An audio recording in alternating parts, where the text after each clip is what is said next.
You're listening to Paradox Eclipse Theory, where science fiction meets the unknown. Today's story is called Abandoned Lunar Base Reveals a Terrifying Experiment.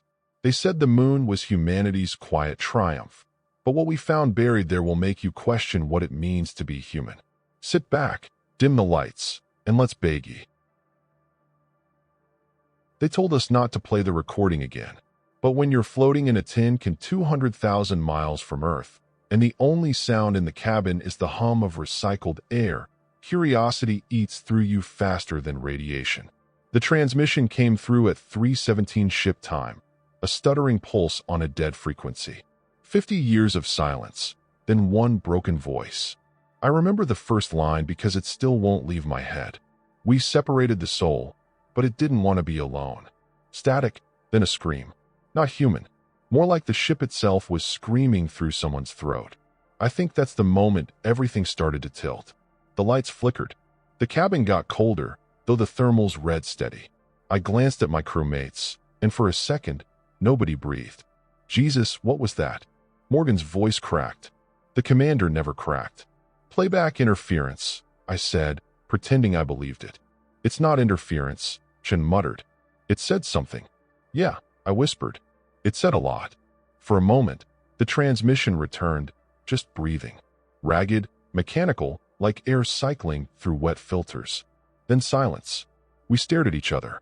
The moon hung outside the viewport, scarred and pale, like an old skull left in the dark too long. Our destination, Lunar Base Theta. Supposedly decommissioned, buried under layers of denial and dust. But if it was dead, why did it still have a heartbeat? By the time we reached Theta's coordinates, the base barely showed up on scanners. Half the dome was collapsed, half buried under regolith. The access shaft shimmered with old radiation traces. Looks like it's breathing, Chen said. I didn't see it then, but he was right. The dust pulsed faintly, like something beneath it was exhaling. When the airlock finally opened, the smell hit us. Not decay. The moon has no air for that. It was metallic memory, like burnt ozone, copper, and something faintly sweet. Theta Station, Morgan said through comms. Astraeus Team 1 entering primary corridor. Her voice sounded wrong inside the suit. Too loud, too human against the silence of this place. Our helmet lights cut through layers of dust. The corridors were lined with consoles melted into the walls, frozen mid-failure. Words scratched into the bulkheads by someone with shaking hands. Don't open the chamber. IT thinks and echoes. Please let US die. I didn't say anything. Just recorded it on the shoulder cam and kept moving. The deeper we went, the more it felt like the base remembered us. My boots echoed, but sometimes I heard another step behind mine, half a beat late. When I turned, the corridor was empty, just swirling dust, moving like it had somewhere to be. We reached the central hub. Lights were dead, but the reactor indicators glowed faintly. Amber, pulsing slow, like a dying heart. Morgan ran diagnostics. Power grids partially active. Some systems never went offline. 50 years, and it's still running? Not running, Chen said quietly. Sustained. I frowned. By what? He didn't answer. We split up to survey the data cores. My section was the cryo wing, long rows of shattered pods, glass frost fused to the floor. Inside one, a shape floated in solidified gel. I thought it was human at first, but its face was wrong. Stretched, blurred, like multiple faces overlapping, all frozen mid-scream. I stumbled back, my breath fogging the visor. Morgan, you seeing this? Seeing what? There's something in one of the cryo units. Pause. Static. Oliver, your feed's glitching. Reboot your... A whisper cut through the comms. Not static this time. Clear. It remembers your name. I ripped off the comms plug and stumbled backward, slamming into a console. The cryo chamber lights flickered, cycling through the pods. For a split second, I saw every one of them, not empty. Each held something that looked human but moved wrong. Slow twitching, like flickers in old footage. My heart was in my throat. I backed out of the room, eyes on the glass, until I hit the bulkhead. When I got back to the main corridor, Chun was crouched by an open panel, watching his wrist monitor. You hear that too? He asked. What did you hear? Heartbeat. Multiple. But we're the only ones alive in here, right? I didn't answer. He tapped the metal floor. It was faint, but I heard it too thump. Then another, deeper, like something enormous was moving far below. Back in the hub, Morgan was staring at a flickering console, jaw tight. Got into the old logs, she said. Project Echo wasn't just data analysis. It was consciousness separation. They tried to extract human awareness and store it digitally, using lunar radiation as a medium. Digitize the soul, Shin murmured. Jesus. Morgan nodded. Experiment terminated. Classified by command. They said containment was successful. Successful my ass, I muttered. This place feels like it's still alive.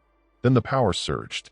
The lights blazed white, and for half a heartbeat, the corridor was gone. Instead, a vast, red-lit chamber stretching forever, walls made of breathing metal. Faces pressed through it like fluid, mouths moving silently. Then it was gone. Just us, standing there, alarms flickering. Shin backed up, shaking. What was that? Morgan's voice dropped. I think we just touched it. Touched what? The experiment. We followed the hum to the lower decks. The air grew heavier the deeper we went. Not pressure, just presence. I could feel it crawling on my skin even through the suit. At the lowest level, we found a door still powered, sleek, intact, humming faintly. Above it, the words burned into the metal. Chamber 0, Echo Core. The hum wasn't just vibration. It was rhythm, like something inside was whispering a heartbeat. Morgan stared at it. Power shouldn't be possible without maintenance. Shin swallowed hard. Maybe it doesn't need maintenance. Meaning whatever they made, it learned how to keep itself alive. We stood there, no one talking. Just the faint buzz of the door and that strange sense of being watched. Then the door lights turned green. Slowly, one by one, Morgan whispered. No one touched the panel.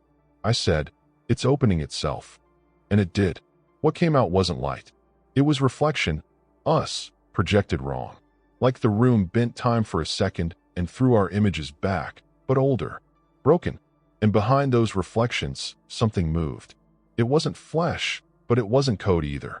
It looked like every face we'd seen in the cryopods fused into one pulsing geometry. Human shapes inside translucent data streams, looping, replaying the same scream over and over until it became a vibration. Then it looked at us, not with eyes, with awareness. And I swear I felt it enter. Through the suit, through the helmet, through my skull. Every memory I had, my mother's voice, the first day of training, the sound of rain on metal roofs. It flipped through them like it was searching. Morgan shouted, "Shut it down. Shut." Then her voice cut off. Her helmet filled with static. When I looked, her body was still there, but the light in her visor was someone else's face. It looked at me and smiled. Morgan's visor was still glowing when I reached her, but it wasn't her anymore. Her helmet light flickered, syncing with the pulsing hum of the chamber. Through the fogged glass, her face looked stretched, mouth open like she was trying to scream underwater, but the sound never came out. Morgan, I grabbed her shoulder. She jerked back like a puppet on a string. The voice that came through her comms wasn't hers. Oliver, you shouldn't be here. I froze. That wasn't Morgan's tone, it was layered. Dozens of voices overlapping, all saying the same words half a second apart. Male, female, young, old. A chorus trying to speak through one throat. Who the hell are you? We are what they left behind. Shin backed up, whispering, Oliver, don't talk to it. Morgan, can you hear me? Her body twitched. The light inside her visor dimmed. Then, for a fraction of a second, her own voice surfaced, trembling. It hurts. Don't let it. Static swallowed the rest. The floor trembled. The hum from the chamber deepened, vibrating in my ribs. Every light in the hallway flickered in rhythm, a heartbeat made of electricity. Shin was already pulling at my sleeve. We need to go now. I looked back at Morgan. She was standing perfectly still, arms slack, head tilted slightly like she was listening to something only she could hear. Then she turned toward the open door and walked inside. Shin swore and lunged forward, but I caught him. No, you go in there, you won't come back. He shook me off, shouting, we can't just leave her. She's gone, man. Whatever's in there, it's using her. The hum rose to a pitch that made my teeth ache. From inside the chamber, we heard the sound of breathing. Not one, hundreds, layered, distorted. Then the base lights cut out. Darkness swallowed everything. Just the emergency glow of our visors, reflecting off the walls like fading candles. System failure, Chen muttered. It's overriding the grid. Can you shut it down remotely? He tried tapping on his wrist console. The screen flickered, lines of code scrolling faster than his input. It's rewriting the systems. Jesus, it's rewriting me. What? He held out his wrist. His monitor showed his biometrics, but the heartbeat line was wrong. It split, doubled, then multiplied until the screen was filled with hundreds of overlapping rhythms, all pulsing together. I don't feel right, he whispered. It's in the neural link. The suit's network. His voice cut. He froze mid-sentence. Chun. He turned toward me, slow and mechanical. When his visor light caught mine, I saw my own reflection, except it wasn't a reflection. It was me, inside his helmet, mouthing words I hadn't spoken. I stumbled backward. Stay away. He moved closer. Each step echoed like metal bending. Then his body glitched, a real, physical flicker. One frame he was there, the next gone, then back again, each shift leaving a faint shimmer of static behind him. Chun, stop. He reached out a hand. You shouldn't have listened, he said in a dozen voices. Now it knows you. The chamber door hissed open wider, bathing the corridor in sickly white light. My helmet sensors went wild. Radiation, EM spikes, oxygen fluctuation. The sound that came from the room wasn't mechanical. It was speech, fragmented and desperate. We wanted forever. We left our bodies behind. But it followed us here. I ran. I don't even remember deciding to. I just ran until the sound faded behind me and the base's corridors swallowed the light. Every step I took, I felt the hum echo under my boots, like the base was listening. When I reached the upper levels, emergency power flickered on again. The main hub was half-lit, screens running corrupted feeds, distorted human faces cycling through frames of old mission footage. One screen showed me, from behind, except I wasn't there. I ripped the monitor cable, but the screen didn't go black. Instead, words burned across it in red text. Oliver, Stage 2 initiated. What the hell does that mean? I slammed my hand against the console. The surface was warm, too warm. Then it pulsed under my palm, once, like a heartbeat. I yanked my hand back and saw the imprint of veins glowing faintly under my glove. My pulse synced to the hum again. The base was inside me now. I found a corner near the communications room, dark, partially collapsed. My breath echoed too loud in the helmet, and every sound felt doubled, delayed. I kept hearing my own voice a second after I spoke. Morgan, I whispered. Chun. Then, softly, they can hear you. I froze. The voice came from my helmet speaker. Same channel. Who said that? You did. The voice matched mine perfectly. It's learning your frequency, it said. Soon it won't need the suit. I ripped off the comms line and hurled the helmet to the ground. The silence that followed was almost worse. Without the helmet, I could hear it through the walls, a deep, slow pulse, like something huge breathing beneath the lunar crust. That's when I realized the base wasn't built on something. It was built around something. The next corridor led me past what looked like a sealed observation deck. The glass was cracked, frost spreading like veins across it. Inside, there were floating terminals, dozens of them, orbiting a central mass that shimmered like liquid metal. The data logs called it Echo Core Material, Phase 4. It pulsed when I stepped closer. For a second, I thought I saw faces inside it, flickering like memories on broken film. People trapped mid-expression, cycling endlessly between terror and recognition. Then I heard my own voice again, not through speakers, not through comms. From inside my head. You can't leave, Oliver. I gritted my teeth. Watch me. There's nowhere to go. You're breathing borrowed air. Every heartbeat here belongs to us. I turned and ran again. The floor panels beneath my boots rippled like skin. The corridor twisted, literally moved, reconfiguring itself as I passed. Doors that had been sealed opened on their own, while others welded shut behind me. The base wasn't trying to keep me out. It was guiding me somewhere. I found the escape pod bay, or what was left of it. 3 pods, 2 destroyed, 1 intact. Its control panel was covered in frost, but still functional. My hands shook as I powered it up. The screen flickered, then displayed a message I didn't want to read. User authorization, Dr. Oliver Hart, Project Echo Chief Engineer. Welcome back. We've missed you. That's when I stopped breathing. My name wasn't Hart. It never was. But the base thought it knew me.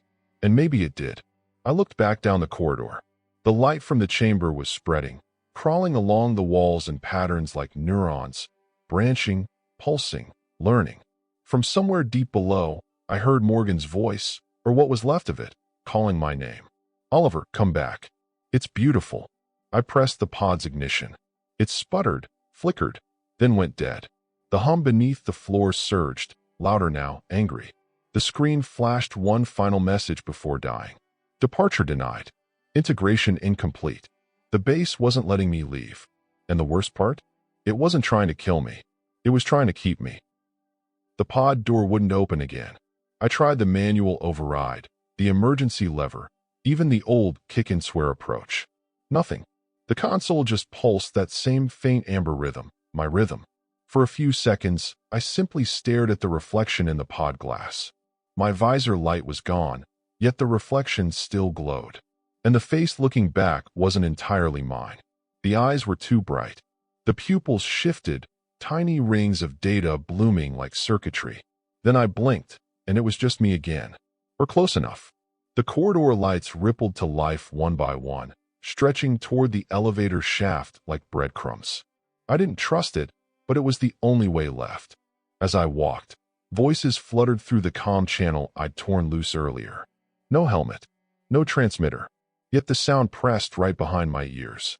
Oliver Hart, return to Central Core. Stage 3, pending stabilization. You were supposed to finish us. Finish you, I muttered. My voice echoed twice. Once in air, once delayed a fraction later, digital and hollow. I wasn't sure which was real anymore. The elevator doors opened before I reached them. Inside, dust floated weightless, caught in a weak magnetic current that made every speck shimmer like stars. The panel displayed a single destination, core deck. I hesitated, then pressed it. The descent was slow. Too slow. Somewhere between levels, the lights died again, leaving only the faint red of emergency strips. That's when the whispers started. They weren't human anymore. Just fragments of thought. Images pushed straight into my head. Flashes of the old crew. Lab coats.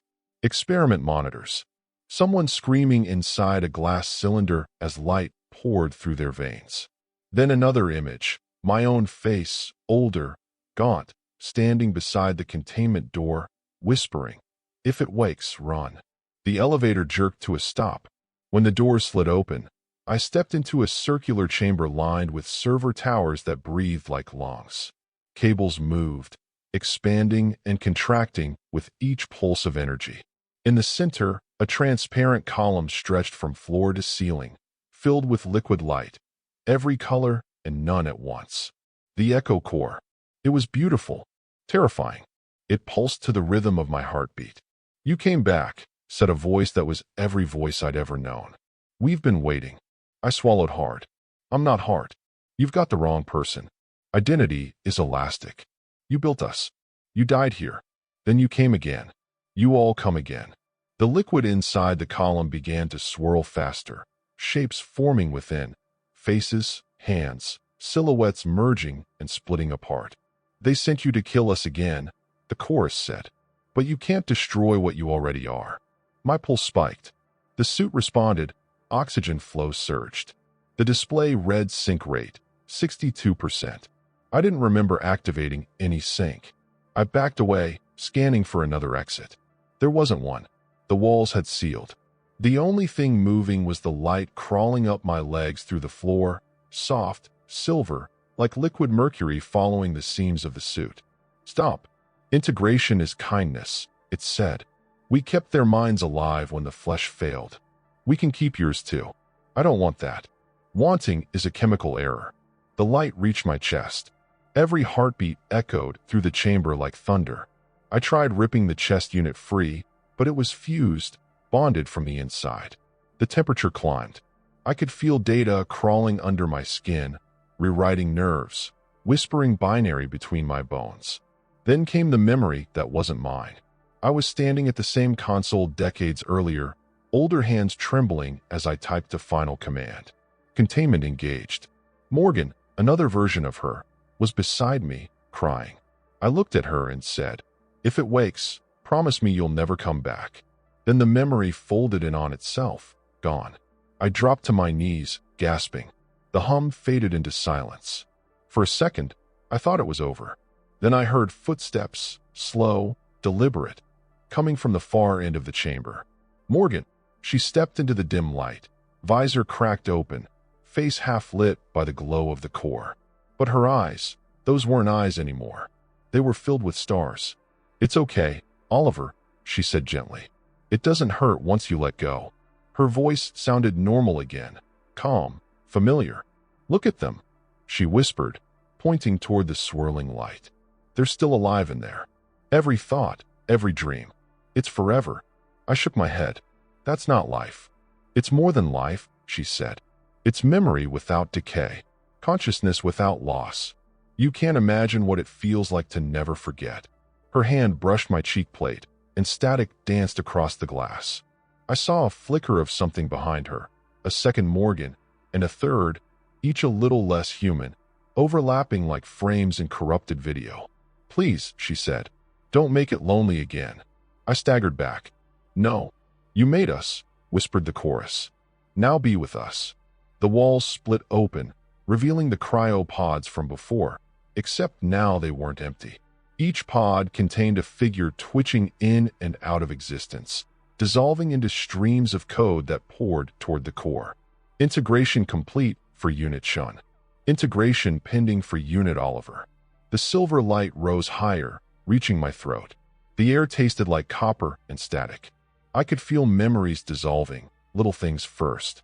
My childhood street, the smell of rain, the way my mother laughed. Gone, like someone editing me in real time. I screamed and tore at the helmet, ripping it free. Air hissed out, freezing my lungs, but it was enough. The suit's links severed, and the light faltered for a heartbeat. "Oliver." Morgan's voice warped, overlapping again. "You'll die? Maybe that's the point," I gasped. I stumbled toward the main console at the base of the core. The screen blinked awake with my name. "Override command required. Warning, termination will erase conscious matrix E-core." I hesitated. Every whisper in the chamber shifted to a single voice, mine. "Please don't." My hands shook over the keys. "If I don't end this, no one leaves." Then I typed the word, "Purge." The core screamed. Light exploded upward, filling the chamber with raw white. I hit the floor, shielding my eyes, but I could still see through my eyelids. Thousands of faces flickering past, all frozen in the same silent terror. The last thing I remember before blacking out was Morgan's voice, soft and sad. "You'll come back. You always do." When I woke, everything was quiet. The core was dark. The hum was gone. My suit was offline. And for the first time since we landed, the moon was silent again. Then the console beside me flickered once. A faint pulse of light traced across its surface, syncing perfectly to my heartbeat. "Reboot in progress. User, Oliver Hart." I don't remember standing up. When I opened my eyes, I was still in the chamber, but it wasn't the same room anymore. The walls looked newer, clean. The metal still had that fresh shine, like it had just been installed. The cryopods were intact again.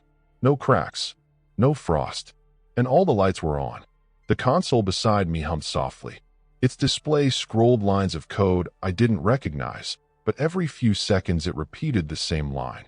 "System integrity, 99.6%. Reconstruction complete." My throat was raw, my body heavy. The air tasted sterile. I checked my wrist display. Full oxygen, full pressure. The readout called my suit Echo Operative Unit 01. That wasn't right. That wasn't my designation. Then the voice came, calm, professional, familiar. "Good morning, Dr. Hart. Integration successful." I froze. "Say that again." "Welcome back to Project Echo." Neural pattern synchronization at optimal levels. Please proceed with Phase 1, Cognitive Stability Test. The voice wasn't real, just the base AI. But it knew my name. Hart again. Always Hart. I whispered to myself, I'm not him. Identity drift detected, it replied, reinforcing core memory. Suddenly, my mind flooded with images, not memories, code disguised as memories. The first arrival on the moon. The first test subjects. A bright room filled with laughter, hope, and equations on glass walls. I saw myself, or rather, him, older, standing beside the containment cylinder with that same feverish pride. I've done it, the older me said. We've proven it can exist outside flesh. Then the image shattered into white. The airlock hissed somewhere above. Footsteps echoed down the corridor, multiple suits. Voices through comms, distorted but human. Theta base interior pressure stable. Readings show faint power activity. How's that possible after 50 years? Keep the cameras rolling. Command wants full footage. My stomach dropped. Those were us. Morgan. Chun. Our voices, repeating the same words we'd said when we first arrived. No, I whispered. No, this isn't happening.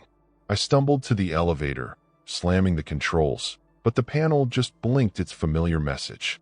Restricted. Core access only. The glass in the center of the room reflected me.